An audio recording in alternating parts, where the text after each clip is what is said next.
E aí, nesse documento, a gente estava dando uma olhada e a gente não tem nada, nenhum recorte que fale da mulher no esporte. Temos até, Price, Brian. Não é brasileira, tá? Mas está aqui no Brasil, tem um trabalho de futebol com as meninas, e aí eu fiz questão de convidar ela também. Ela já está brasileira. Está brasileira. Não, aí depois não. E aí o que acontece? Dentro desse documento base, não existia, né, não existe nada relacionado ao esporte especificamente. Só cita aqui leis relacionadas aos direitos das mulheres. E aí dentro dessas leis, tem duas que citam o esporte, tá? Então no documento todo, na minha leitura, eu encontrei isso. E é bom que vocês considerem a leitura, se vocês encontrarem algo diferente, é bom que a gente discute também, tá? E aí tem uma que trata da questão do Bolsa Atleta, tá? De garantir que as gestantes, né, elas... E as gestantes, elas na questão do Bolsa Atleta, elas têm esse direito garantido. E aí depois é até importante você citar em relação à arbitragem também, o fato que aconteceu com você, eu acho importante, tá? E o outro é sobre a questão de campanha de conscientização, enfim, que é a questão do protocolo não é não. Então, foi o que eu encontrei relacionado ao esporte. E aí o porquê da gente estar aqui, né? A gente tentar elaborar propostas para que a gente possa estar lá levando e mostrando realmente que o esporte, a importância do esporte na vida da gente, né? E que existem mulheres no movimento da cultura, mas também existem mulheres no movimento do esporte, que precisam ser ouvidas, né? E ter os seus direitos garantidos. Então, esses pontos que está no slide, na verdade, não foram pontos que eu, Poliana, coloquei. Esses pontos, eles foram colocados por mulheres que estão envolvidas no esporte. Inclusive, algumas estão aqui, tá? Esse documento foi o ano passado, a gente, numa discussão, né, na reunião que a gente fez, uma ou duas que a gente fez, a gente colocou alguns pontos que a gente considerou relevantes. Estão todos aí? Não. Desses pontos eu coloquei 7, tá? Com sugestão. Desses 7, não necessariamente a gente tem que tirar os 3 ou as 2 ou uma proposta, enfim, que seja interessante, daí. Mas foi como eu quis citar aí, para ser um norte pra gente. Então, a gente entendeu aí a proposta, mas a gente considera que nenhuma das 7 propostas contempla a gente. Ok, vamos pensar em outras propostas, tá? E aí, a primeira, e eu não vou ler sozinha, porque eu tô aqui com algumas mulheres que participaram disso, né? Então, que eu lembrei que Sibeli você estava, Sibeli pode ler também, Pietra estava, Juliana estava, Bruna estava, gente, querem não. Enfim, aí eu gostaria que vocês pudessem contribuir e fossem lendo alguns desses pontos, né? Porque senão fica muito centrado. Eu vou até pular de lá pra eu ver. Tá vendo aí? Não. Você vai usar isso aí? Sim. Educação e sensibilização também para valorizar mais a companhia do esporte e combater o estereótipo de gênero. Sibeli, boa noite. E agradecer o convite após. Me chamo Sibeli. Acho que talvez foi uma das formiguinhas que ficou ali, né, jogando aquela tempestade da reunião de que fosse criada em Alagoas, através da secretaria, uma comissão da mulher no esporte, em que a gente pudesse se apresentar e fazer exatamente isso que ele está fazendo hoje. E que bom que teve esse motivo, né, de provocação dessa conferência, mas que a gente consiga ser multiplicadora. Naquele momento a gente conseguiu levar outras mulheres, em outro momento também, né? E que bom que a partir daqui surja outras ideias de acordo com a necessidade de cada área, porque é muito complexo o universo da mulher e ao mesmo tempo é muito carente, né, de vários sentidos. E aí eu posso falar daquilo que eu atuo todos os dias, né, que é com o jiu-jitsu, com a defesa pessoal para a mulher, com essa questão dos estereótipos, com a diferença que a gente vê, né, nas escolas e nos esportes também, a forma que é valorizado o esporte feminino e o masculino é nítido.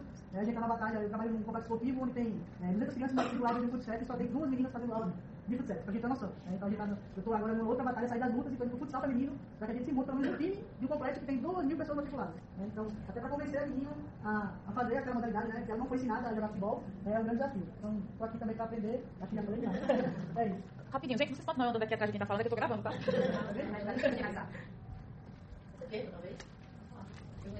Tá. Bom, deixa eu fazer o seguinte, avança. Avança. Você vai ler a questão da vida e eu tá? Você? Eu acho que... Boa noite a todas. Meu nome é Pietra, sou professora de Educação Física, atuo na linha, né, da gerontologia, na promoção do envelhecimento saudável e ativo, não necessariamente com pessoas idosas apenas, a grande maioria são idosas, mas quando a gente fala em promoção de um envelhecimento ativo e saudável, temos que pensar também nas mulheres mais jovens, né? Então, inclusive, a fase do adulto jovem é a fase onde a gente mais pode potencializar a mulher idosa que seremos, né? E aí, vou ler aqui qual foi o ponto que eu sugeri, né? Promoção da saúde e qualidade de vida. Promover a saúde e a qualidade de vida de mulheres, dentro e fora do esporte, em programas do governo, garantindo dessa forma o direito e a permanência na prática esportiva, inclusive mulheres 60 mais. Quando a gente pensa na pauta do esporte, a gente precisa lembrar que o esporte ele não é só o rendimento, né? O esporte ele tem dimensões, e dentro dessas 3 dimensões existe o esporte de educação, o esporte de rendimento e o esporte de participação. Então, quando a gente pensa na promoção de saúde e qualidade de vida por meio do esporte, a gente fala principalmente do esporte de participação. Então, o esporte ele pode ser uma ferramenta muito potente para tanto a promoção da educação, mas também para, a partir dessa ferramenta esportiva, a promoção da saúde e qualidade de vida. Então, quando a gente fala em políticas públicas, o esporte de rendimento é extremamente importante, assim como as outras dimensões, mas quando a gente pensa no esporte de participação, talvez ele seja uma ferramenta que consiga alcançar um público maior, né? A gente consegue pensar em políticas públicas. Então, Sibeli falou, tem 2.000 e tantas crianças matriculadas. Será que todas vão ser atletas? Não. Mas elas estão a partir do esporte promovendo saúde, qualidade de vida e gerando conceitos relacionados à educação. Da mesma forma, a gente precisa pensar na inclusão das mulheres de uma maneira geral e das mulheres 60 mais que acabam ficando muito esquecidas. Então, adorei a fala da Ana, parabéns.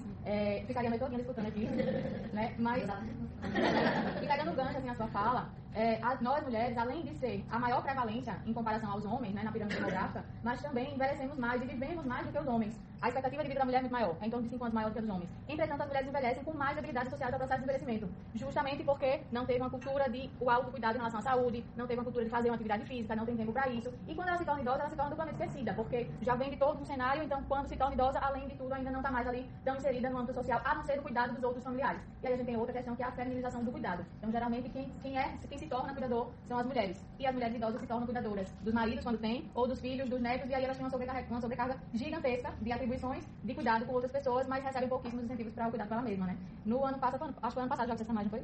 Ou retrasado?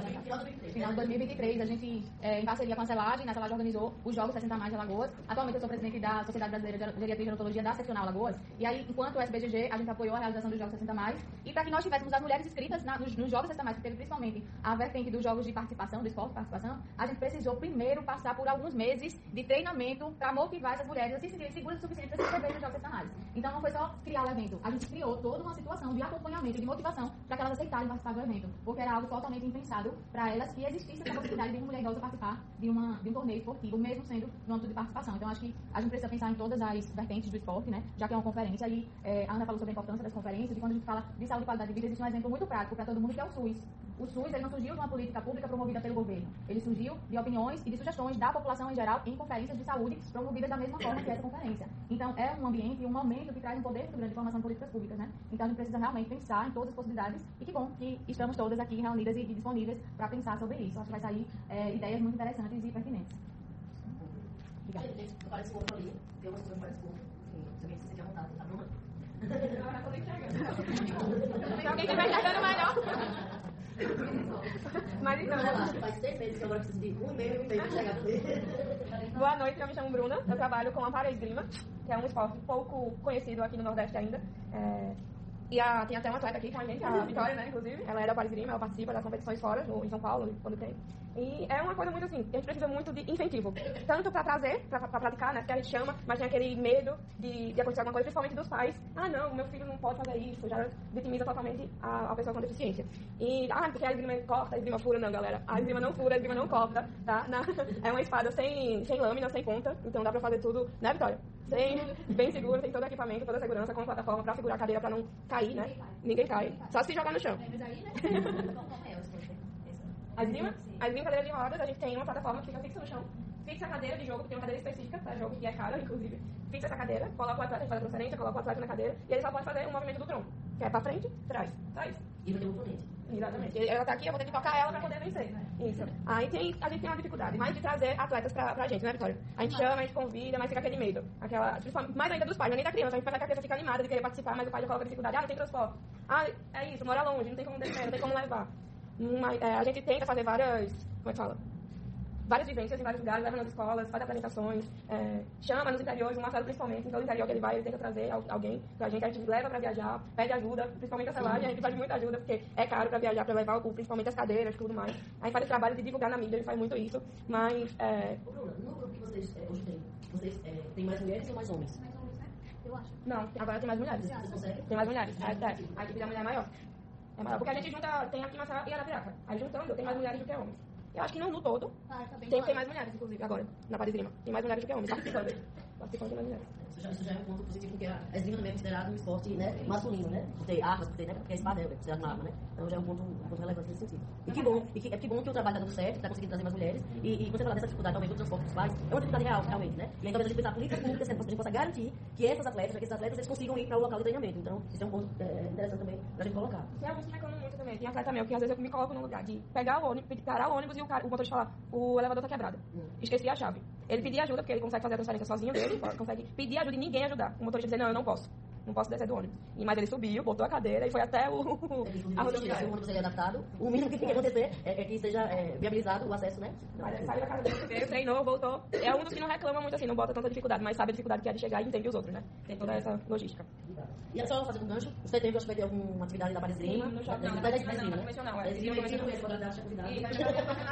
Regional, Nordeste, no shopping, do dia 5 ao dia 7 de setembro. Vamos lá, aqui. Combate à discriminação. Brígida, Fátima. vocês que estão aptas nessa arbitragem, eu acho que vocês devem dizer um pouco também. Não foi combinado. Deixa eu me apresentar. Boa noite. Meu nome é Brígida, sou árbitra assistente do quadro FIFA, quadro internacional. É a única FIFA que não vai ser. Ele é a única assistente FIFA do nosso estado.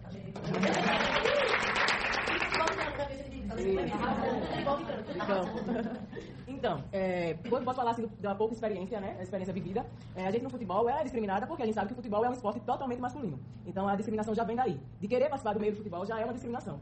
E na arbitragem, assim, a gente conseguiu ter um abraço, na verdade. Hoje eu não sofro discriminação dos meus companheiros, dos meus colegas de arbitragem. Não sofro discriminação dentro de campo com os atletas homens, que a gente também trabalha em jogos masculinos. Mas a gente sofre discriminação com torcidas.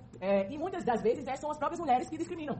Eu já passei por situações. A gente, quando constrói nossa carreira, a gente não nasce FIFA. A gente constrói.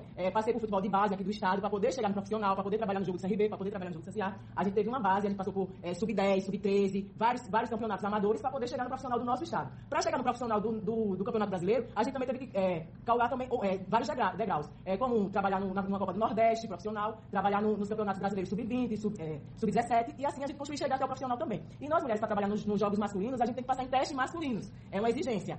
Se nós queremos trabalhar nos jogos masculinos, temos que passar nos testes físicos masculinos, fazer os mesmos testes que os homens. E hoje em dia, a grande maioria das mulheres que estão no meio da arbitragem conseguem fazer esse teste. Mas muito sacrifício. Existem os testes masculinos para trabalhar nos jogos masculinos e os testes para participar dos jogos femininos, né? Então existe uma diferença aí dos dois testes. Então, quando uma mulher ela se sente segura, né, preparada fisicamente, ela diz, não, eu quero fazer o teste masculino. Então ela vai fazer para alcançar o índice do masculino. Só assim ela é habilitada para trabalhar nos jogos masculinos. Isso também, você habilitada não quer dizer que vai trabalhar nos jogos masculinos. Ainda tem isso. Não quer dizer, eu estou habilitada, vou trabalhar no jogo masculino. Não quer dizer ainda isso. Você ainda vai ser, todo jogo que nós fazemos, nós somos testadas. Sempre somos testadas. Você pode chegar no patamar, pode ter feito Copa do Mundo, o que for, mas toda a escala que você está dentro do campo, dentro das 4 linhas, você está sendo testada. Então, cada oportunidade que a gente recebe, a gente entrega o nosso melhor. Então, voltando à comparação como a Poli falou, se a gente... Porque é casar minha filha. Sem problema. Desculpa, Dani, eu só derrube e diga... Hoje, eu sou advogada, trabalho na parte de futebol, estou lá na CBF também, nessa parte da CNRD, lá dos árbitros, mas os árbitros não relacionados a você, não. Você é, pelo amor de Deus. Eu não consigo nem correr. Eu fui andar para pegar café com as carinhas, viu? Um beijo grande, contem comigo, eu estou aqui à disposição. Já vou seguir o perfil, já vou seguir vocês, e o que vocês precisarem de mim. Muito obrigada. Desculpa. E assim, voltando, aí a gente pode se perguntar por que as mulheres fazem questão de trabalhar no futebol masculino e não só trabalhar no futebol feminino. A Ana, quando eu cheguei, a Ana já estava citando, a diferença de valores que se paga ao futebol feminino e ao futebol masculino é absurdamente diferente. Então, se nós somos capazes de ter uma capacidade física de trabalhar em futebol masculino, por que não abrir portas? Porque o futebol feminino está crescendo, ainda engateia aqui no nosso país, mas eu acredito que estamos dando grande espaço. Cada dia que passa, a gente está sendo mais bem quistos. Mas se for para falar em salários, entre jogadoras, entre profissionais de arbitragem, entre todos, um jogo masculino e um jogo feminino é totalmente diferente. Aí a gente também sabe que o público ainda não está apto a assistir um futebol feminino, o público ainda rejeita o futebol feminino, e aí a gente pode dizer que pode chegar a uma comparação quando o público abraçar realmente o futebol feminino. E aí a gente pode se dedicar totalmente ao futebol feminino quando a gente se comparar também a valores, porque a gente faz a mesma coisa. Toda a exigência que eu sou cobrada para o futebol masculino, eu sou cobrada para o futebol feminino, mas o valor que eu recebo é 90% menos do que o futebol masculino. Eu tenho que chegar 2 horas antes ao estádio, eu tenho que estudar as equipes, eu tenho que correr os 2 tempos de 45 minutos mais os acréscimos. É tudo a mesma coisa, eu vou fazer o mesmo trabalho, porém eu vou ganhar 90% menos do que um jogo de futebol masculino. Então essa diferença ainda está muito grande, e por isso que muitas mulheres querem trabalhar no futebol masculino, porque a visibilidade no nosso país é o futebol masculino. Então, para a gente ter uma carreira financeiramente, viver de arbitragem financeiramente, a gente tem que trabalhar em futebol masculino. E assim, voltando... Eu acho importante, Brisa, tem 3 filhos, né? Eu sou professora de educação física, sou mãe de 3 meninos e sou esposa também. E a fala da Ana foi muito... Eu peguei bem na hora que ela estava falando que o nosso tempo também trabalhar em casa, isso eu me vejo, porque a gente tem que trabalhar fora, trabalha dentro de casa, tem que arranjar tempo. E aí o parceiro que a gente tem que ter lá tem que ser parceiro realmente, para a gente conseguir nossos sonhos não se interromper. E as minhas 2 últimas gestações foi dentro da minha trajetória na arbitragem. E assim, a primeira gestação eu estava no quadro da CBF, não era internacional ainda, não era do quadro FIFA, era só do quadro da CBF. Trabalhava em jogos nacionais. E aí eu fiquei grávida. E durante a gestação eu tinha um teste físico para fazer. Eu estava grávida de 6 meses. E o teste físico era para acontecer. E aí eu fiquei na dúvida de fazer ou não fazer, porque eu estava trabalhando nos jogos, estava treinando, mas aí eu tinha que perder o ano, porque não era só ficar grávida. Eu ia ter o resguardo. Então, enfim, eu ia perder o ano, porque para a mulher tudo é mais difícil. Na arbitragem também, no futebol também, tudo é mais difícil. E aí optei por não fazer esse teste físico, porque eu estava gestando, estava com 2 atestados, um de apta e um de não apta. Mas por todo o processo que eu ia ter que enfrentar, esse teste físico aí em março, eu estava grávida de 6 meses, eu ia ter o meu filho em julho, e praticamente ia perder o campeonato inteiro, porque eu ia ter um mês de resguardo, ia ter que me recuperar novamente, ia ter que voltar aos treinos, então eu ia perder um ano e optei por não fazer. E aí no final do ano seguinte, que eu já estava voltando aos trabalhos, eu recebi a notícia que eu estava fora do quadro da CBF por não ter feito aquele teste físico no ano que eu estava grávida. E aí, foi uma revolta, porque eu não fiz, não porque eu não estava apta. Foi naquele momento eu estava em outra situação. E nunca tinha acontecido isso. E nunca tinha acontecido isso com a arbitragem brasileira. Isso, nunca tinha acontecido isso. A maioria das meninas, elas se recusam a passar esse processo de ter uma família, justamente por pensar na sua carreira profissional. Então, a maioria das meninas evitavam ter filhos, nunca pensou em ter filhos porque queriam sua carreira profissional. E aí aconteceu comigo de engravidar, inclusive na primeira gestação, eu trabalhei no clássico, CSA e CRB, grávida, mas no ano seguinte veio essa notícia, saí do quadro da CBF. Aí foi um choque e tal, e aí vem os pensamentos de desistir, de não querer mais, que é uma injustiça, é um absurdo, e você querer gritar pro mundo. Então, a gente respirou. Aí a gente respirou e tal. Aí, enfim, a gente mobilizou algumas pessoas, tal, volte, faça o teste físico do ano seguinte e tal. Enfim, aí botamos a cabeça no lugar, fiz o teste físico novamente, ingressei novamente no quadro da CBF. E a partir desse meu caso, a CBF abriu uma cláusula que todas as árbitras gestantes teriam 1 ano e meio garantido para que sua carreira ninguém pudesse mexer na sua carreira. Então, assim, foi mais ou menos a Maria da Penha, o exemplo. Mas foi uma situação, assim, muito constrangedora, psicologicamente foi muito bem afetada, muito afetada. E aí eu tive que passar 4 anos de terapia para superar tudo isso. E depois que eu superei, engravidei novamente. Aí depois que eu superei, engravidei. Aí foi testado, foi eu que criei, vou testar. Aí durante esse processo, aí a minha carreira evoluiu bastante, durante esse tempo fiz terapia e a gente conseguiu almejar mais objetivos. Aí foi quando eu ingressei no quadro internacional. E aí dentro do quadro internacional eu tive a minha segunda gestação durante o processo de arbitragem. E aí já foi tudo mais calmo. No quadro internacional as pessoas já lhe veem de outra maneira, né? Então já foi tudo mais calmo, já foi tudo mais aceito, já foi tudo assim, ó, ligar pra você e não se preocupe. Quando você estiver apta a fazer o teste físico, você vai fazer. Inclusive trabalhei até o 6º mês em jogos da Série A, do Campeonato Brasileiro, jogos da Série B. Não foi um copo descartável, porque a gente também se sente um descartável. Quando você não serve mais pra nada, é só amassar e jogar fora. E quando a gente tá nesse processo de gestação, o medo que causa isso, que as pessoas acham que você não é capaz mais de fazer o que você vinha fazendo, e vem toda aquela interrogação, aquela desconfiança. Por quê? Era a segunda gestação durante o processo da arbitragem, mas era a minha 3ª gestação da minha vida pessoal. Será que vai voltar aos treinos? Será que vai voltar esteticamente? Será que vai voltar a conseguir fazer os testes físicos? Então, tudo isso é uma incógnita para eles, né?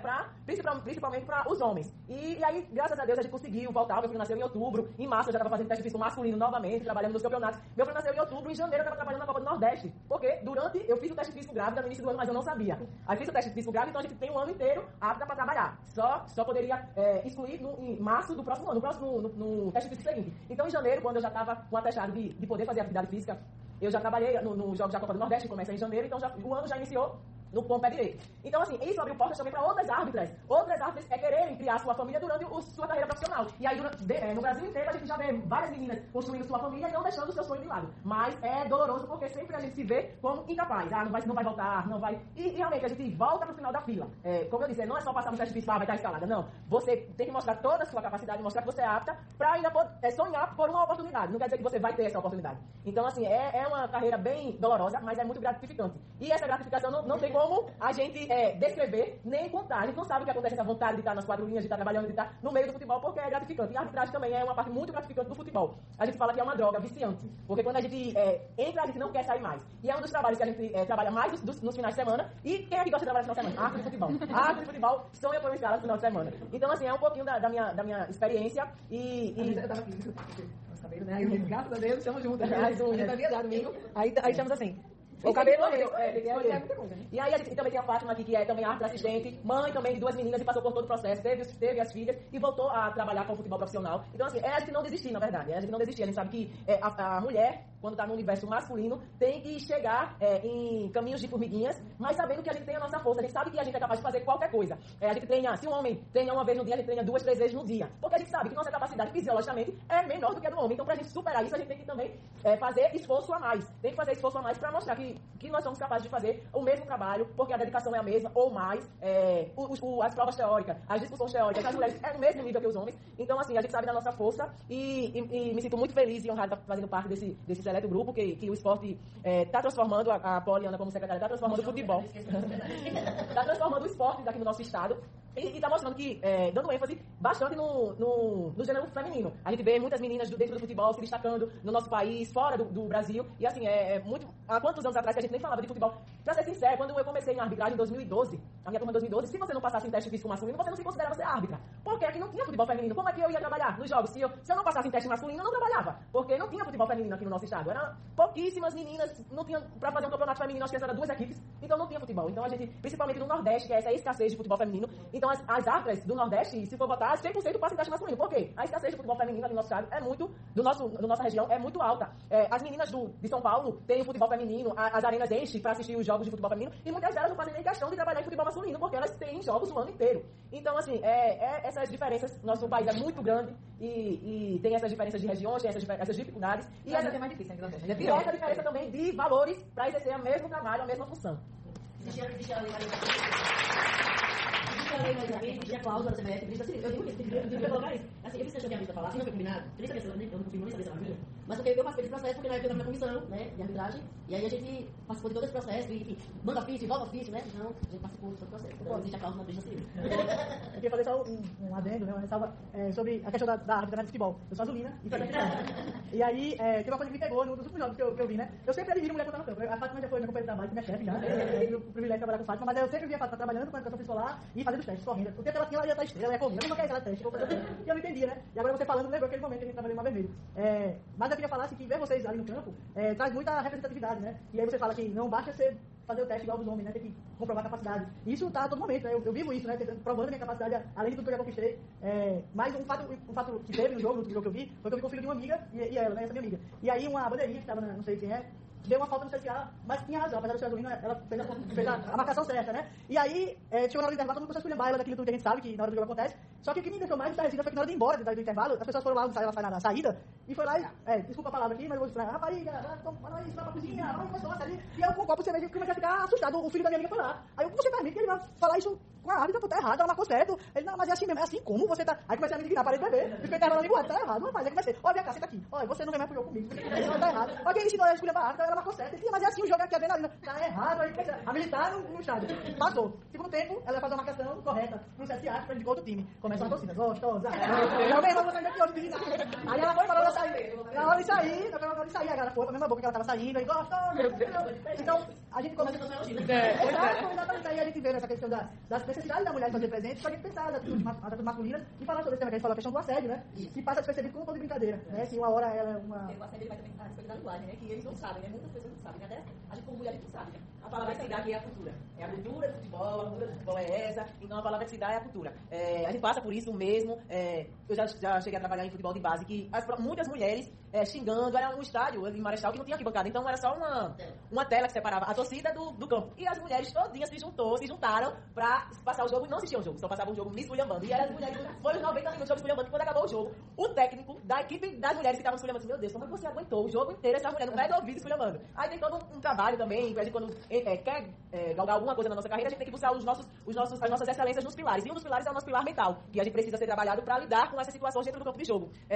Tanto nessa situação, e tanto no profissional também, dela estar escutando, a gente é trabalhado mentalmente para lidar com essas situações. Saber que o problema é deles, não tem nada a ver com quem está lá trabalhando. Mas, enfim, o nome que se dá é cultura. O nome que se dá é cultura. Isso você pode ver. Que a maioria dessas pessoas que mandam, a Vivian tá na cozinha, é tudo mulher. É próprias mulheres que começam a xingar. Não tem esse pensamento de que, é uma mulher está representando a classe feminina nesse jogo de futebol. E até há pouco tempo também a gente não via mulheres dentro do estádio de futebol. É aquela cultura do menosprezo, né? E aí quando vem aquele elogio, o que é o elogio que não é, né? Tipo, nunca é um elogio pela sua capacidade, pela sua inteligência, é sempre relacionado ao seu corpo, né?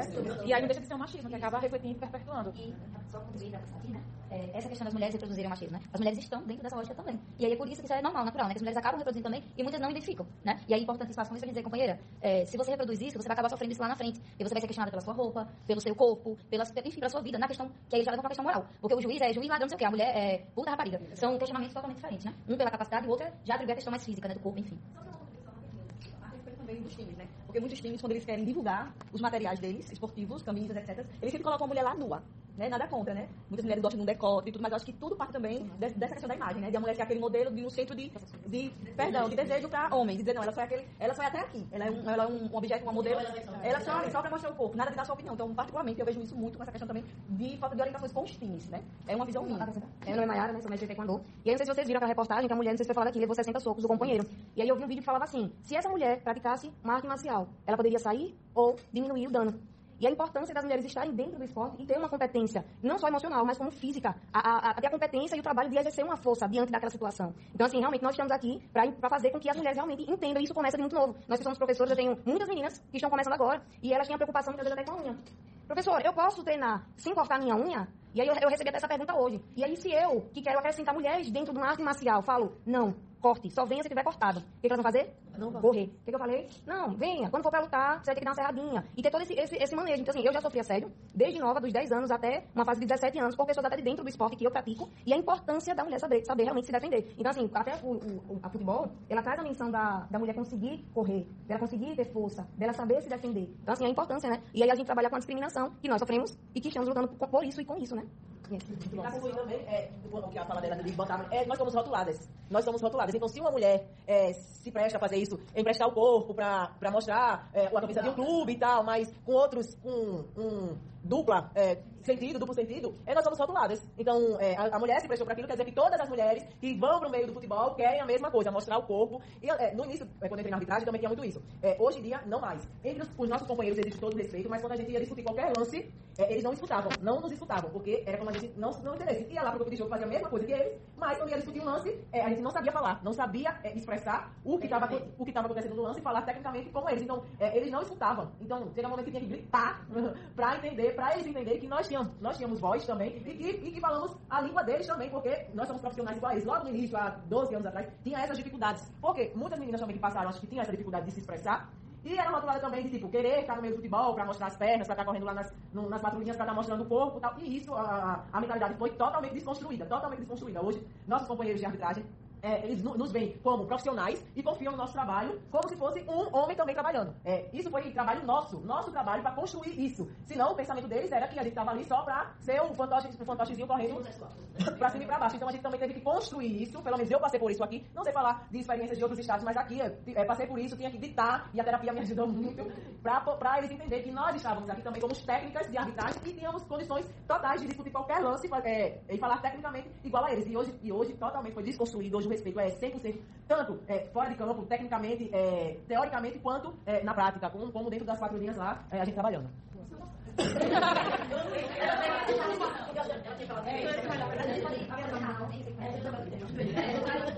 Não, tentar ser hoje, eu sei que é difícil, porque eu faço rápido, só para entregar mais ou menos o que posso falar, né? E que esse língua daqui a pouco. Que hora, galera? Que hora é hola? Agora? No, que hora é... Não, que hora em minha língua é hola. Com base em inglês, meu nome é Briar, sou da Nova Zelândia. Eu veio para o Brasil ano passado com uma ideia de fazer um grupo de desenvolvimento com mulheres. Não sei como, mas cheguei aqui em Maceió. Queria um lugar com praia, um lugar assim com calor. E tocou vir para o Maceió. Estava procurando e foi o primeiro lugar que apareceu. Eu fico muito agradecida por estar nesse ciclo com vocês. Cheguei nem um ano, vou completar um ano no final de setembro. Não sabia português quando eu cheguei. Mas quero falar que ouvindo essas discussões me deixa assim como uau, que lugar. E ouvindo vocês falando do futebol, estava notando seus comentários também para lembrar depois. Mas em Nova Zelândia e Austrália foi o último mundial das mulheres. Não sei se vocês viram o impacto que ele fez. Mas quero te falar que o primeiro jogo sim foi lotado, mas os outros jogos assim como não foi muito movimental. As pessoas queriam ver, mas não foi algo como um jogo de os All Blacks, que são uma equipe de rugby que são muito famosos lá na Nova Zelândia. Enfim, quero falar que o mundial de FIFA aí na Nova Zelândia e Austrália quebrou records. I don't know how to say records. Não sei como falar enfim, mostrou fotos da mundial 20 anos atrás, poucas pessoas, assim não era nada. E já com tanto impacto e os jogos e a energia, né? Todos os jogos fui lotados, em final. Eu fui parte da abertura, eu fiquei ao lado da bola. Não estava vestido do Colômbia, mas do Brasil, mas estava do Colômbia. Mas quero falar que a próxima mundial vai ser aqui no Brasil. Não sei se é por casualidade que cheguei aqui na Lagoa, mas eu vejo que Isso, ouvindo vocês falar sobre, ainda em São Paulo tem todos os caminhos mais fáceis, ainda aqui em Alagoas não tem, e eu uso isso como uma oportunidade. Então, eu quero falar uma coisa mais, rapidinho, eu tive que colocar no ChatGPT. Só porque quero que vocês consigam entender. Não sei se vocês sabem do Portal do Leão. Vocês sabem desse? Portal do Leão? Do Leão. Sim. É hoje, 8/8. Sim. Sim. Então, quero falar e deixar algo uma semilha para vocês. Hoje, de todo ano, é um dia muito especial. É um dia, o número 8 e 8, é símbolo de infinito. Então, e abundância e tem equilíbrio entre o mundo físico e espiritual. Mas o que quero falar é que hoje é um dia, melhor dia do ano, para coletar uma semilha e plantar ele hoje, no futuro, uma outra semilha onde você quiser. Porque há magia em energias e, obviamente, juntas somos mais poderosas. Então, vou acabar com isso. Eu também preciso ir porque, eu fiquei em Maceió ainda porque fiquei apaixonada. E não deu para ir embora em março, foi durante o tempo de carnaval. Enfim, meu namorado, ele vai abrir o show da Maneva. Não sei se vocês sabem, né? O show do Maneva ali no Parque Shopping. Então, eu vou despedir vocês porque preciso estar aí para apoiar eles. E a gente vai conversar que vai trazer o seu grupo para fazer uma vivência aqui no PPL. Eu vou embora. Eu não sei se podemos tirar uma foto rapidinho só para que eu coloco para lá. Deixa eu ver se alguém pode tirar.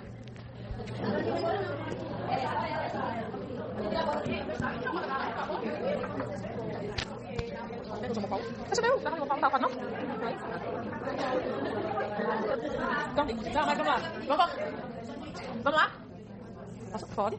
Boa noite, gente. Então, eu sou Joana, sou professora de Educação Física e Ginástica Rítmica, árbitra de Ginástica Rítmica e também da Federação Alagoana de Ginástica, né? E eu não quero falar a verdade, eu ia falar pra ela pra cancelar, porque o que eu ia fazer era comentar realmente sobre o que as meninas tinham comentado, né? Não que eu, no caso, quer focar mais agora, que realmente é o objetivo maior, né, do nosso encontro. Mas o que eu ia comentar era muito sobre o que as meninas comentaram, principalmente o que a Cris falou, que é o que acho que todo mundo passa aqui, é que a gente tá sempre tendo que se provar, em tudo, em todos os esportes, em todos os anos da nossa vida. A gente tá sempre tendo que se provar que nós somos boas. E é uma coisa que a gente faz, né? E é uma coisa que os homens não têm essa necessidade. Então é o tempo todo que foi o que ela falou, é o tempo todo no trabalho dela, ela tá se provando que ela é boa no que ela faz. E se vocês forem olhar, isso não acontece no sexo masculino, né? Isso é muito cansativo. E tudo na nossa vida, não só no nosso trabalho, né? Eu acho que tudo na nossa vida. E o que as meninas comentaram, vou tentar ser bem sucinta, é outro ponto também nessa questão.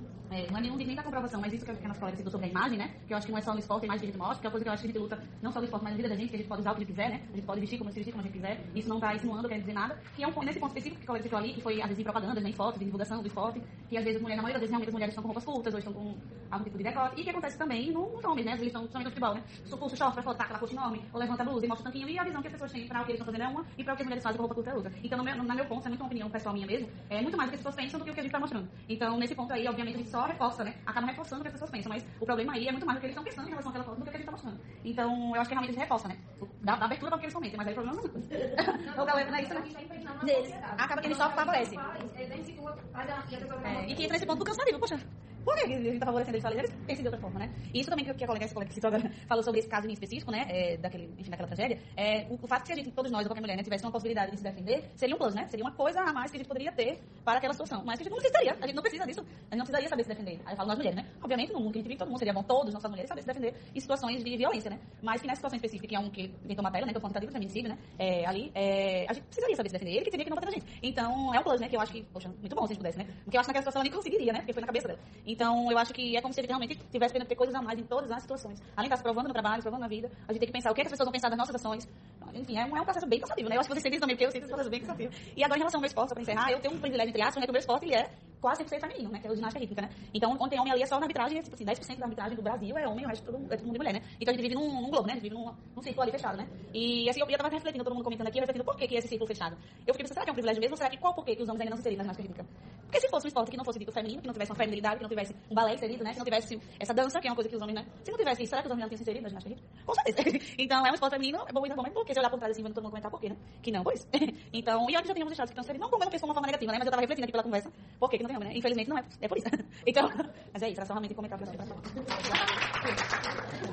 Também só um comentário, um ganchinho das falas das colegas, inclusive da professora. Sou Morgana, sou professora de Educação Física também, sou faixa preta de Taekwondo, praticante de Jiu-Jitsu, enfim, sou do mundo das artes marciais. Né? Eu vejo essa questão muito como uma questão já estrutural, estava falando aqui com a mestre Juliana. Eu achei super interessante a proposta que ela colocou de gerar mais renda, gerar mais emprego para mulheres se tornarem independentes. Eu acho super interessante, é válido, mas a gente, olhando para o recorte atual, realmente é uma solução. Mas quando a gente fala dessa situação, a gente não está falando de uma situação que ela vem de agora, não é uma situação atual, ela é uma situação estruturada, é cultural. Então, onde é que a gente tem que trabalhar nisso? Para mim, é dentro da escola. Estava falando para ela aqui, uma das questões que me ocorreu essa semana, já tinha pensado várias e várias vezes, mas essa semana me pegou novamente. Eu estava na manicure e aí ela falou que a filha dela estava fazendo judô na escolinha, o professor era homem. E aí ela não gostou da forma como ele estava manipulando as meninas. E ela percebeu que era diferente de como ele manipulava os meninos. Então eu fiquei pensando, poxa, eu não tive professoras mulheres, nem nos projetos dentro da escola, e eu não me sentia à vontade. Inclusive, o meu professor de judô, eu fiz judô também quando eu era muito mais nova, depois que eu cresci, eu comecei com 9, depois que eu cresci, ele veio dar em cima de mim. Então, assim, cresci, né? Exatamente, clássico.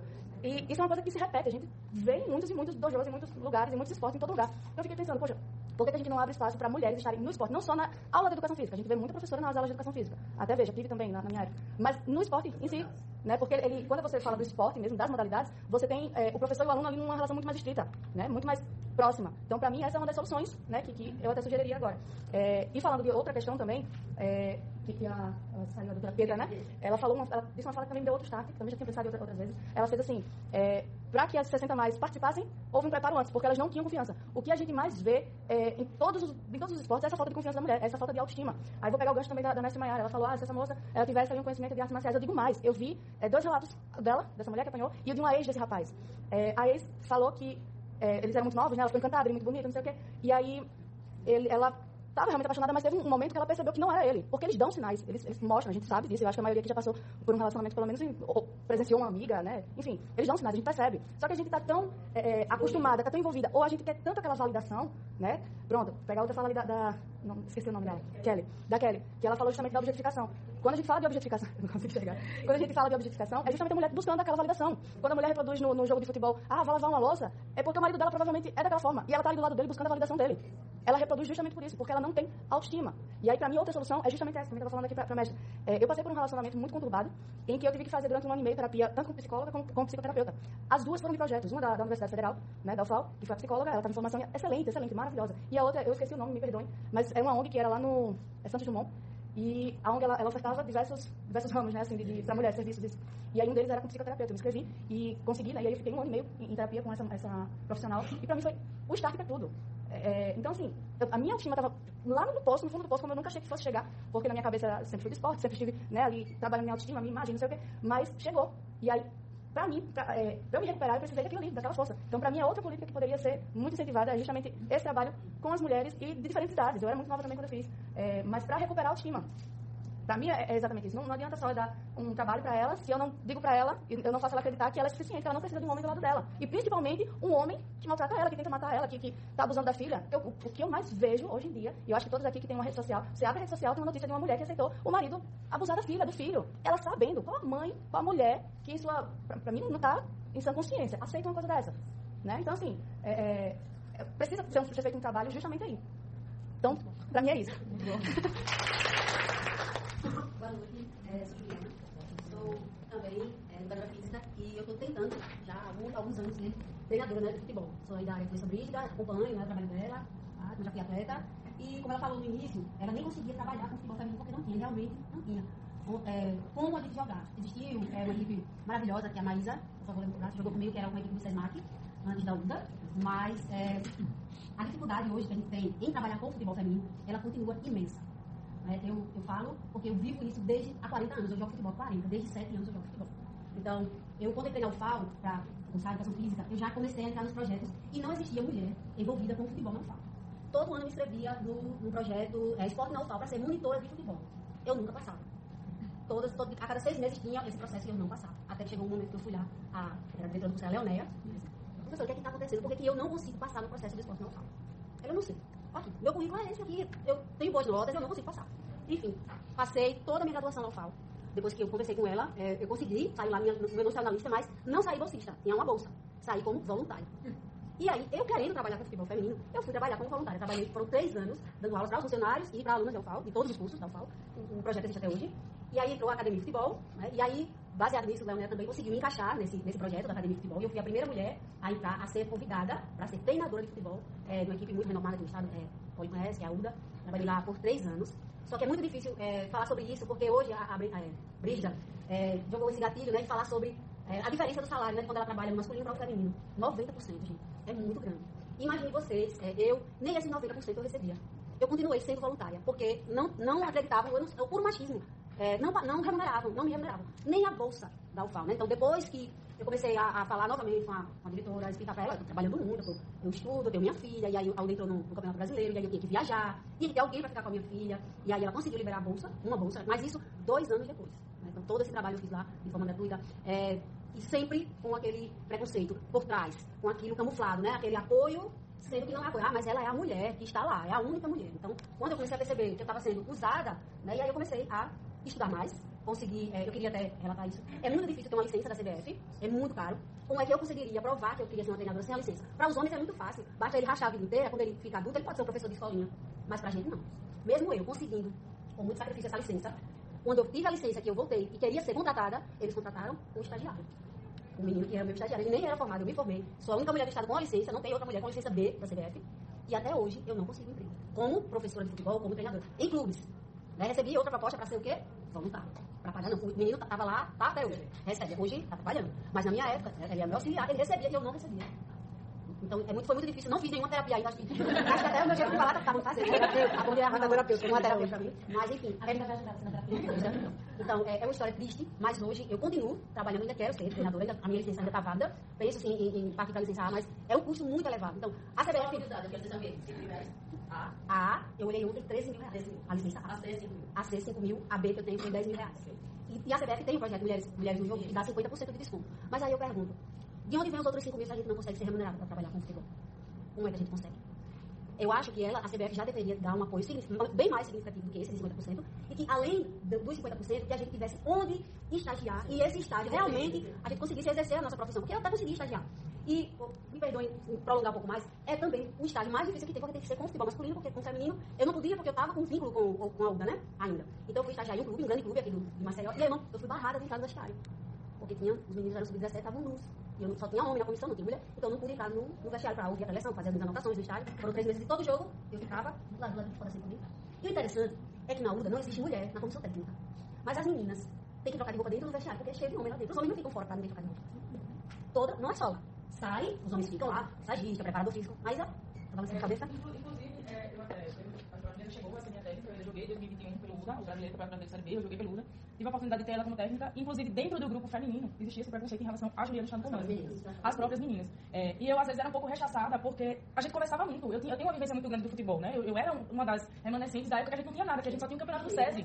A gente só tinha o campeonato do SESI. Então, assim, eu sentava muito com ela e dizia, ô Ju, o que você acha da gente fazer assim, assim, assado com o time? Mas era em prol da equipe vencer, era em prol da equipe passar de fase. E eu percebia isso, as meninas às vezes se chateavam, ficavam com raiva, porque eu sentava pra conversar com ela, e eu sentia, sempre a culpa era dela, sempre a culpa era da Juliana. Eu dizia, pessoal, não é assim, paciência, e a gente sentava pra conversar. Mesmo assim, eu sentia as meninas meio que repudiando as atitudes dela e tal, em vez de apoiar, né? Ou seja, de chegar em campo e dizer, não, vamos fazer por ela, que é a mulher que tá lá, né? Que a gente sabe que aqui só tem homem. E a gente sabe que no meio de homem a gente não tem respeito. Hoje eu tô terminando meu curso de arbitragem, e no meio onde eu vivo, só tem homem.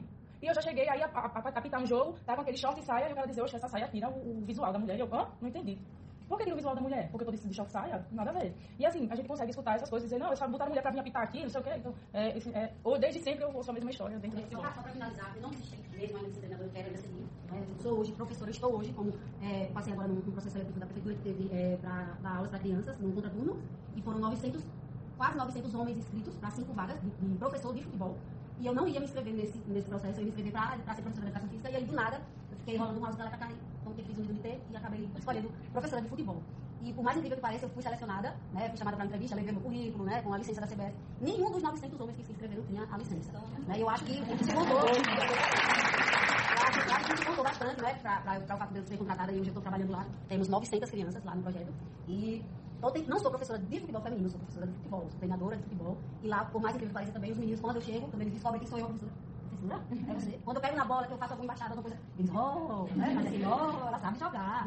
Então, mas eu estou tentando, diariamente, eu entro nas salas, meninas, e aí, vamos hoje, futebol. vai jogar junto com os meninos. Vamos montar um time. Estamos quase montando um time, né? Futebol, já com os meninos já tem 14. E eu também, pensando em, já que eu estou trabalhando de graça, é melhor criar o meu próprio projeto e trabalhar de graça para mim. Então hoje eu tenho um projeto, quem quiser seguir é Lugar de Mulher com a bola no pé, né? Parecido com Mulher do Pelé. Quem quiser seguir, pode seguir lá. Nós temos mais de 80 mulheres cadastradas lá já no projeto. Eu dou aulas gratuitas para meninas lá na Arena do Benedito Bentes, todo sábado. A partir de 5 anos até 15 anos. Todos os sábados, de 5h30, eu estou lá, firme e forte, sozinha, para dar aula. Na verdade, muitos anos atrás, eu trabalho com surdos, já disse. Eu sou interpretadora esportiva na parte masculina. E não é fácil não, eu sei o que eu levo, mas muitas das vezes tem que ser bem firme com eles para eles obedecerem. E na verdade, na associação que eu faço parte, com os meninos, a gente tem algumas meninas que querem jogar futebol, mas não tem a quantidade necessária para um time, né? E é importante, porque aí as que tem eu posso também encaminhar para vocês. E tornar uma parte de acessibilidade e quebrar os paradigmas de ser só surdo. Que queira jogar essa luta.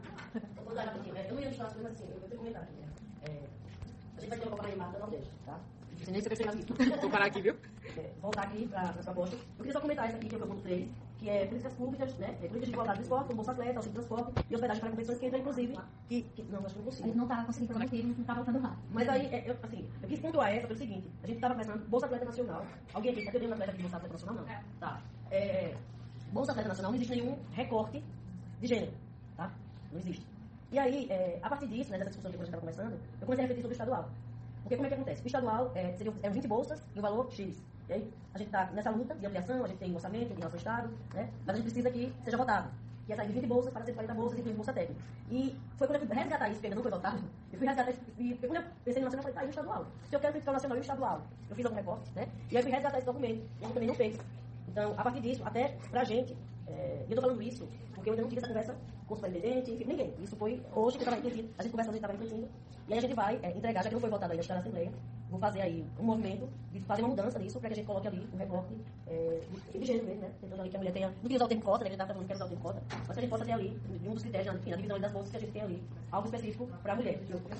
Uma garantia. Enfim, vou dar uma, porque isso foi hoje, vou dar uma pesquisada. Sei que nacional não tem. Hoje, a questão da escolar, né? As equipes transcoletivas que são individuais tem que competir no estado, né? A mesma quantidade de meninas tem que ser isso. Se não tiver a quantidade de femininas, o masculino não viaja. Isso. 10 categorias do masculino tem que ter 10 das meninas. E aí, hoje a gente vê a dificuldade, né? Falo pela modalidade individual, que é das equipes se organizarem, para encontrar 10 meninas que têm pesos diferentes para viajar. Mas consegue. Muitas vezes é uma menina que nem é da própria modalidade, é para cumprir posse.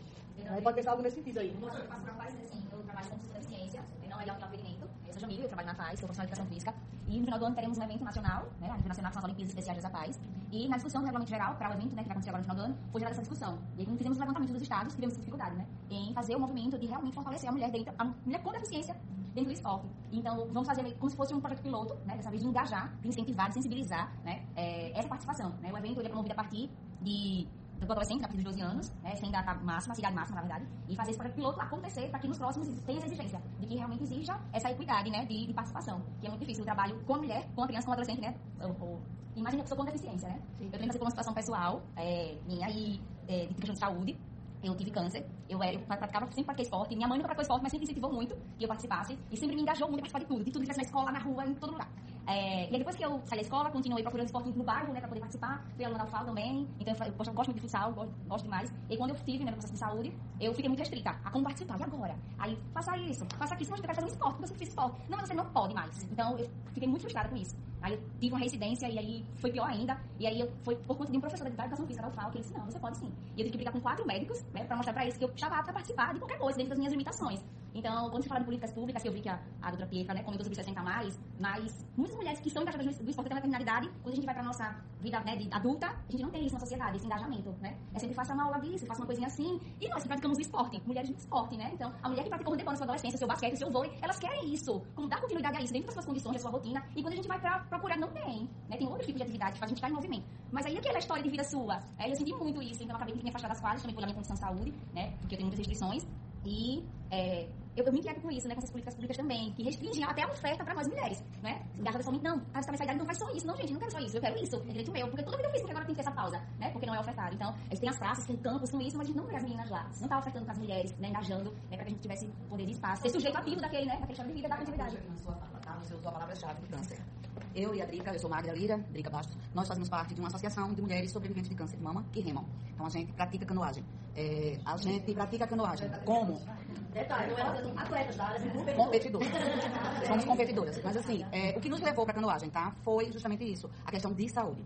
O ato de remar, acho que todo mundo sabe que o câncer, na maioria das vezes, a gente tira os linfonodos, e incha braço, a gente tem linfedema, então tem que fazer drenagem. E o movimento do remar, ele faz a drenagem natural. Tá? Isso tem estudos, esse estudo foi feito com o Dragon Boat, a gente compete em Dragon Boat. Como a equipe da gente não tem o Dragon Boat ainda, a gente treina em canoa havaiana. Mas a gente se iguala no campeonato em quem está remando em Dragon Boat, tá? A gente vai atrás.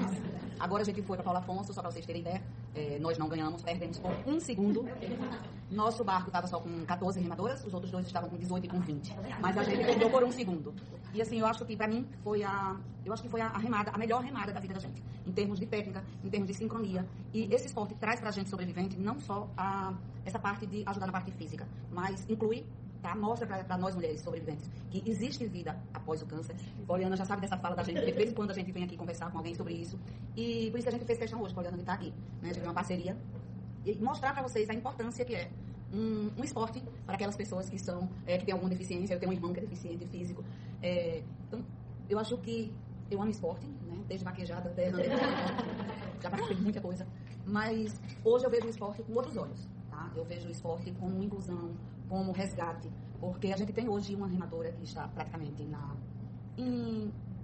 parte paliativa do câncer, mas ela fez questão de viajar com a gente. Porque ela disse, no treino da gente de reconhecimento, lá em Paulo Afonso, ela pediu para entrar no barco. A gente morrendo de medo, porque ela estava com o pulmão pegado, ela sem conseguir respirar direito, ela sem conseguir caminhar direito, mas ela olhou pra gente e disse assim, deixa eu entrar. Aí eu disse, meu Deus, o que a gente vai fazer? Eu hoje estou presidente da associação, que também é da diretoria, eu disse, não, vamos deixar ela entrar. Quando ela saiu, ela virou pra gente e disse assim, muito obrigada, eu estou realizada de ter entrado nesse barco. E a gente sente que no próximo ela não estará. Peço a Deus que ela esteja, mas a gente sente que não. E o remar da gente é isso, né? Isso aqui é a nossa frase, né? Amar. Me amar, mas amar igual a curar. Isso aqui é o nosso lema. Então, quem quiser conhecer a Girassol Rosa, aqui em Alagoas tem 4 equipes da gente, todas do mesmo naipe que a gente. Quem ganhou em segundo lugar lá em Paulo Afonso foi a Alissa Flor, que é uma equipe daqui também, de Alagoas. E quem quiser conhecer a gente, todo sábado a gente tá remando 8 horas da manhã no Barco dos Corais, no Canoa Icônico. Comprar esse barco de vocês, através da lei de incentivo, acho que é um caminho que... É porque eu não quero institucional, mas assim, depois eu quero. Viu, Fabiana? Ei, Fabiana, ajuda meninas também, que você é especialista aí no projeto. Vou fazer um comentário rápido. Parece que é um pouco médico, né, dizer que você não pode fazer um esporte se você tiver ali uma debilidade, né? A minha mãe, ela tem espondilite anquilosante, não sei se vocês já ouviram falar, mas é uma doença extremamente rara. E é mais rara ainda em mulheres. A cada 10 pessoas que tem, a cada 9 pessoas que tem essa doença, uma é mulher. E aí a minha mãe a gente brinca com ela que ela é associada na Mega Sena, ao contrário, né? Também, tem a mesma, né? E aí, desde que a minha mãe descobriu essa doença, descobriu tardiamente, né? Desde que ela descobriu essa doença, ela foi recomendada por médicos, todos os médicos que ela tem passado, a fazer somente hidroterapia. E eu sendo da área da educação física, eu sempre disse minha mãe, hidroterapia é reabilitação, você não precisa de reabilitação, você não chegou nesse nível ainda, você precisa fortalecer o corpo. E aí eu sempre estava conversando com ela, que ela precisava fazer musculação, precisava se movimentar. Ela colocou na cabeça dela que ela não podia fazer nada. A minha mãe estava com 22 quilos a mais do que está agora, acreditando que não podia varrer uma casa, que não podia cuidar da própria casa, que não podia fazer comida, que não podia lavar um prato e tal. Ok, eu entendo que ela sente 24 horas, ela sente, mas não quer dizer que ela não possa fazer mais nada, não quer dizer que a minha mãe morreu. A minha mãe, ela é ativa, e aí, não sei, um milagre divino, não sei o que aconteceu, mudou o médico. Vejam, eu da área da educação física, ela não me escutou, eu preciso filha dela. Ela escutou o médico. E aí, quando mudou o médico era especialista na doença dela. Deu uma cartilha, deu todo o material. E na cartilha que vinha lá, finalzinho, tinha lá PS, observação, ser acompanhada por profissional de educação física. E aí, até vi com ela, eu falei, e aí, mãe, é médico que a senhora precisa? Eu estou lhe dizendo, tem anos que eu estou dizendo que a senhora precisa de musculação. E aí eu falei, vou matricular a senhora na musculação, hoje está aí 22 quilos a menos, faz tudo verificado, tudo, quando meu pai quer fazer lá, se mete vai fazer o estilo dela, e não perde um dia de academia. Então, assim, e eu também passei por uma dessa. Eu tive um probleminha também, fui parar na UPA por causa desse problema, e a primeira coisa que o médico me disse, e eu falei pra ele, não foi por causa do taekwondo. Eu não tinha nada chute, eu tive uma dor de cabeça muito forte, e aí ele disse, você não pode fazer mais taekwondo. Eu olhei assim pra cara dele, eu nem tive como responder, sou uma pessoa que responde na lata. Mas na hora eu fiquei sem reação, porque como é que o cara olha pra mim, nem me examinou, e já tem um diagnóstico me dizendo que eu não posso fazer taekwondo, quando o taekwondo tem sido a minha vida desde os meus 17, 18 anos. Aí, ou seja, eu tenho desistido da minha história toda só porque ele falou, eu fiquei passada, e isso acontece com muita gente. Muita gente. Deve ter acontecido com vocês também, dizendo que vocês não podiam fazer esporte. Eu só, mas muita gente passa por isso. É tanto que muitos médicos aqui na Maceió, eles não recomendam, eles não recomendavam o esporte. Principalmente a remada, porque dizer que a paciente que fez o esvaziamento ou fez a retirada das mamas, no meu caso eu fiz a retirada das 2 mamas. Então os médicos diziam que não pode fazer esforço, a gente não pode estar movimentando o braço, nem pegar peso, nem nada. Mas pelo contrário, se a gente não faz esse movimento da remada, a tendência do braço da gente é inchar, é a gente adoecer, é a gente ficar o mais tempo possível em casa, a gente tem a discriminação, a gente tem o preconceito para voltar à vida normal, rotina, trabalho, tudo. Principalmente a fase de tratamento, fase de violência, fase careca. Então assim, o olhar é diferente. E até hoje muda. Que a minha não acabou ainda, tá? E principalmente o preconceito quando olha assim e fala assim, poxa, amiga, tu teve câncer? Qual é a cara que a gente tem que ter pra dizer que teve câncer? E você, você não pode ser uma pessoa normal. Tu teve câncer, nem parece. Como assim? Eu tenho que ter o escrito que eu tive câncer. Então, assim, até hoje a gente vive esse preconceito. Mas a questão do esporte, assim, hoje, acho que a maioria dos médicos recomendam a remada. Vários esportes, exercício físico, academia. Mas a remada é um dos que a maioria recomenda, principalmente no caso do câncer de mama. Então, gente, deixa eu só me intrometer um pouquinho aqui, como uma pessoa da área da saúde, tô me formando em medicina. E assim, né, a gente tem o que acontece, a gente tem um perfil de médicos mais antigos, infelizmente, que tem uma medicina conservadora, mas ultimamente a gente tem formado muitos médicos com uma visão mais humanitária, mais humanizada, e enxergando o ser humano não como uma doença em si, né, mas como uma pessoa que, tipo, ele tem uma vida, ele já tinha uma história antes de ter a doença, né? Então, tipo, quando a pessoa desenvolve um certo problema de saúde, uma certa patologia, ele não morreu ali, ele precisa viver. E manter os hábitos que ele mantinha antes, ele se manter ativo, é muito importante não só para o seu corpo físico, como também para a mente. Claro, a gente sabe que tem problemas que realmente não dá para se mover, fazer o mesmo esforço de antes, mas você vai se adequando, né? Então, você tem várias, exatamente. Então, vocês têm várias PICs agora, que são outros tipos de atividades. E aí, infelizmente, a gente tem umas asas de encontrar alguns médicos que não estão dispostos a compreender, né, esses avanços da saúde, infelizmente. Ou muitos até fazem, sabe? Mas não enxergam o paciente como um ser humano que já tem uma vida ali que ele precisa viver, ele tem que se manter mais vivo. E o esporte é isso. Eu percebo aqui vocês falando o quanto o esporte é importante. Tipo, ela falando aqui, como a Jamile falando, né? Sim, eu cresci, sou mulher. E qual é o esporte? Gente, é a paixão, né? As pessoas não entendem que nós mulheres temos a nossa paixão. Tem aquela coisa que dá prazer. E o esporte é isso na vida da gente. Acho que a nossa sociedade, ela precisa entender que a gente é um ser humano, que a gente tem gostos, tem hobbies. Né? Acho que a gente também tem que lutar pra isso. Às vezes, tu na faculdade, o povo faz, hoje, você nem parece uma mulher da sua idade, você vai jogar com o povo, você vai brincar. Claro, gente, eu sou humano. Né? Isso também tá na saúde, né? Não, é verdade. E assim, pra gente, assim, é muito importante, não só esse lado, assim, também esse lado social. Porque, assim, o campeonato que a gente participa é um campeonato só com sobreviventes do câncer de mama. Então, assim, tem encontros nacionais e internacionais. Ano passado a gente foi pra Brasília, depois foi pra Brasília, então foi encontro internacional. Então, assim, mulheres do câncer de vários países, do Chile, Venezuela, Canadá. Então, assim, é gratificante demais ver a quantidade de mulheres que participam. Rodrigo, mas vocês participam disso, assim, como funciona? Vocês pagam? Tem alguém que... A gente paga, e assim, a secretária ajuda. Vamos aqui, viu?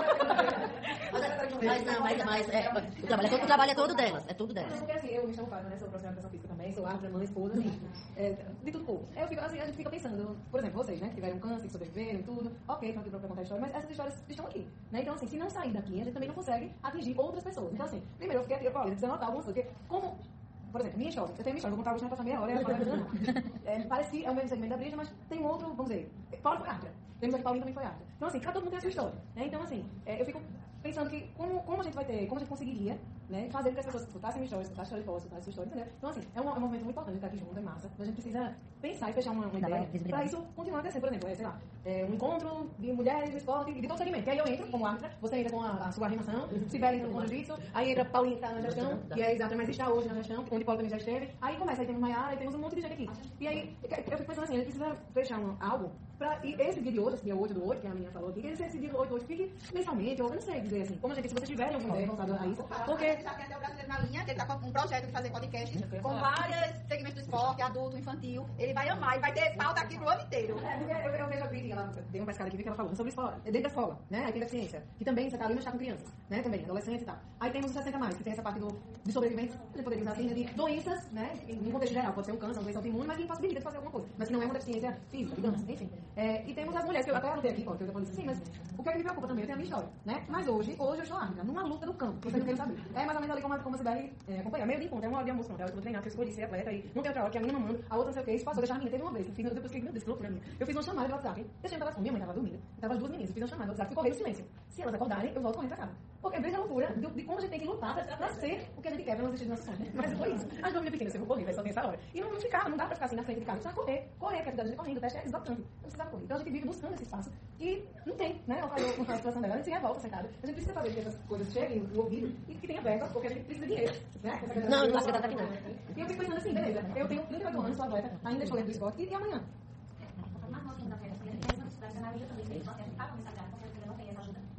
Somos um pouco mais de 20 atletas ativos. A nossa associação tem um pouco mais de 50. A gente para no Instagram pensar. E na questão de viagem de campeonato, a gente trabalha, a gente faz filme, a gente faz bazar, a gente rifa, a gente tem que... Vem o carro, né? Então tudo vai ganhar dinheiro. Então assim, as nossas seleções das marcas mais ativas, a gente gosta de participar dos campeonatos, mas o sonho da gente poderia levar todas, entendeu? Mas assim, não só a gente, como todos os estados, o mundo inteiro tem essa dificuldade também. Quem tiver ideia, fala, mas fazer cadastro. Quando você falou aí na questão da educação, na questão de falar, a questão, por exemplo, que eu trabalho comigo, principalmente no outubro, é que a gente se dispõe. No mês de outubro, a gente faz palestras. Em escolas, em empresas, UPAs, clínicas. A gente conversa, então sempre vai aqui, 3, 4 pessoas da geração rosa, contar a história, mostrar que a realidade de quem tem câncer é diferente do que todo mundo vê, todo mundo acha, não acha. Né? Porque às vezes você vê que está do seu lado, você nem sabe que é câncer real, tem cara aqui. Então assim, a gente faz esse trabalho de conscientização.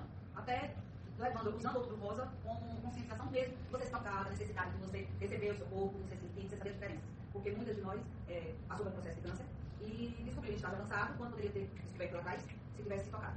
Eu descobri tomando banho, não foi fazendo toque, não, viu? Foi ensaboando. Quando eu ensaboei a mama, eu senti assim um caroço, um ponto, aí disse, tô com câncer de mama. Eu já fui fazer a ultrassom assim, doutor Zé Lopes, tô com câncer de mama. Aí ele disse, já fez a biópsia? Eu não, vim fazer a ultrassom agora, eu disse, como é que você sabe que eu sei? Eu estou com câncer de mama. Mas assim, tem gente que, eu tenho uma amiga que descobriu o câncer de mama quando já tinha o tumor estourado. Como é que você chega num ponto desse? Então, isso é a necessidade que a gente sente de Outubro Rosa, né? E sempre que aparece a oportunidade, a gente mostrar pro pessoal. No Novembro Azul também, era até pros homens aqui da Ceilândia, eu falo pros homens da Ceilândia. Isso é um trabalho de formiguinha, né? E que a gente espera ter frutos. Gente, só rapidinho, Fátima. Pega a sua ideia, a gente tem um grupo, né, do WhatsApp, que eu acho que a gente pode até ampliar esse grupo, né, que é Mulheres do Esporte. E eu acho que esse grupo aqui pode entrar no grupo, porque é uma forma de até fortalecer que a gente consiga, né, avançar. E a gente estava conversando aqui. Quem sabe se a partir desse grupo a gente não consegue fazer um fórum de Mulheres do Esporte, onde cada uma faz o seu depoimento, enfim, acho que a gente pode desenhar isso, né. Porque uma situação é você ter ali 6, não lembro de quantas tem, tá? 7 mulheres. 8, né? 8, onde está todo mundo ali correndo no seu dia a dia, né? E eu acho que quando a gente fortalece, entra mais pessoas, aí uma vai puxar pra cá, e aí uma vai dando força a outra, né? Eu acho que a gente consegue se fortalecer nesse sentido. Então acho que dá pra gente. Não é comissão, é mulheres do esporte, a gente. Aí você vai divulgar o seu trabalho, Juliana vai divulgar o trabalho dela, e todo mundo vai falando um pouquinho do seu trabalho, até pra que a gente se fortaleça. Ah, preciso de uma mulher, não preciso de um professor de jiu-jitsu, não, eu tenho uma professora. Eu tenho uma mulher professora. Então tem uma indicação, alguém que trabalha. Não, eu tenho uma mulher que trabalha com isso. Então a gente conseguindo entender o que uma e a outra faz, a gente consegue se fortalecer também. Isso. No fórum, utilizando aqui, em casa também vivência. Sim, com certeza. Cada um de volta, cada um de conhecer, né? A gente já tinha tido, né? A gente já tinha tido essa ideia, a gente só não conseguiu avançar com isso, mas achei. Exatamente. Que nasceu 8 do 8, né? É o meu aniversário, pode. Olha, aquilo foi tão simbólico pra mim, você não sabe. Que me ligou um negócio assim que eu me emocionei. Do infinito, foi todo um negócio na minha cabeça. Mas enfim, vamos lá. Ô, gente, eu acho que a gente escutou, né? Quer dizer, nós nos escutamos. E assim, até me perdoe se alguém gostaria de falar, mas eu tô preocupada com a obra, tá? Tá ótimo, maravilhoso, mas eu tô preocupada com a obra. E aí a Ana foi anotando alguns pontos ali. E o que eu queria propor é o seguinte: se vocês autorizarem, todas entrariam nesse grupo. E aí a Ana, junto aqui com o Dai, enfim, vão tentar tudo que foi escutado aqui, juntar e fazer um combinado ali de algo, né? Isso, a coxinha de retalhos, onde a gente consiga contemplar o máximo, né, de situações. E aí a gente coloca isso como proposta, e aí vocês dizem. Deixa eu falar sobre uma frase.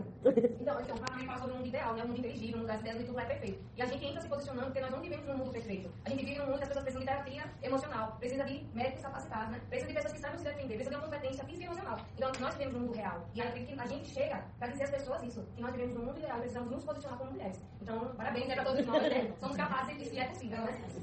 Então, gente, então fica assim, a gente pegou aqui os pontos de vocês, tá? A gente vai tentar elaborar 3 propostas, porque o máximo de propostas para enviar são até 3. Então a gente vai tentar construir aqui as 3 propostas que conseguem englobar tudo que foi falado, e aí a gente coloca no grupo para apresentar para vocês. A gente pode ficar acordado assim? Sim. Pronto. E aí a gente encaminha para outro ponto, que é essa questão da representante, né? Que a gente precisa tirar aqui uma representante e uma suplente. Eu não sei se chegou a 50 mulheres.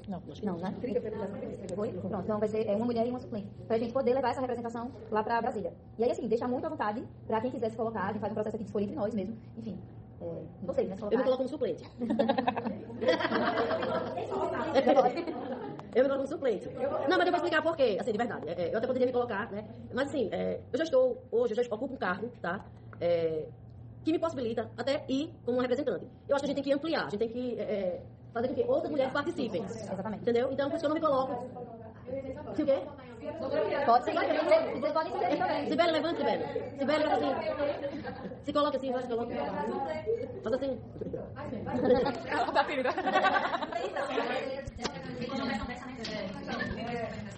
Eu queria só fazer eu falo demais, né? E meu coração ficou muito cheio aqui hoje, assim, eu fiquei muito emocionado, eu muita fala aqui. A Poli sabe que eu sou militante do esporte pra mulher, eu podia falar dos meus projetos aqui, eu fiquei emocionado porque eu não acabei falando nada do que eu faço.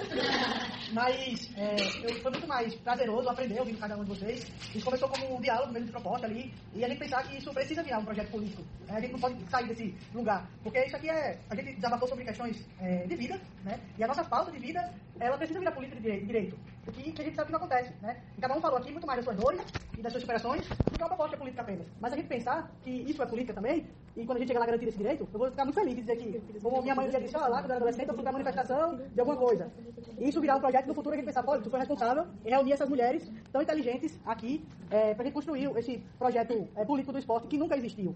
A Alagoas nunca parou para pensar e falar sobre o esporte. Então, eu acabo dizendo sim, eu tenho uma grande dificuldade de dizer não para as coisas, até voltei atrás de uma excelente proposta que a Poli me fez, até com o coração. Fiquei 24 horas para pensar, para dizer esse não, porque eu não gosto de dizer não para as pessoas, porque eu sou muito intensa em tudo que eu faço. Então, a minha vida está o que vai aparecendo eu quero experimentar, eu quero viver, eu quero instalar. E a Sueli me falou assim, Sibeli, isso é política para prometer coisa?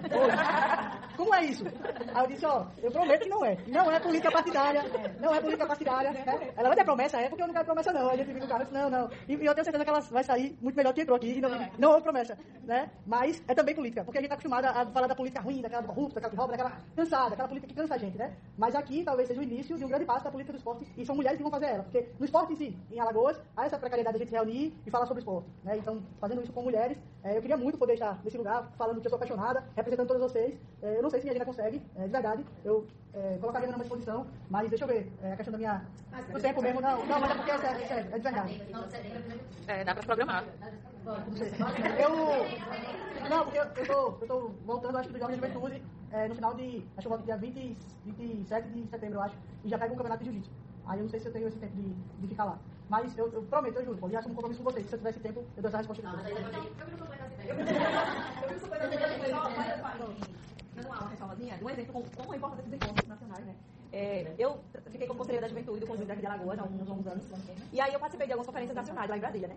E aí teve alguma fala que eu falei, foi bem destacada entre as pessoas que estavam lá. E eu recebi, acho que tá com uma semana que eu recebi um e-mail. E aí eles falando, né, que aí foi importante a minha fala, tal, e eles querem que eu vá voltar pra lá. Não, mas eu não tô mais no Conjunto, vou dar vontade. Não, mas a gente quer você. E assim, a gente entende o quanto é importante, né, as pequenas andorinhas pra ter um projeto de lei e eles fazer real, né, na vida do ser humano. Então é por isso que vocês não tenham medo, queiram participar, né? Às vezes não é nenhuma frase, mas só uma palavra pode mudar a vida de alguém. Ou de muitas pessoas do nosso Brasil, né? Então é isso, pra fazer essa ressalvazinha, né, que é importante a gente participar, né? Então, gente... Tem dois nomes aqui. Pelo que eu identifiquei, assim, vou colocar aqui, Sibeli e Pietra, não é isso? Então a gente poderia encaminhar para a votação. Pode ser? Aí a votação com um crachazinho. Quem concorda, levanta o crachá.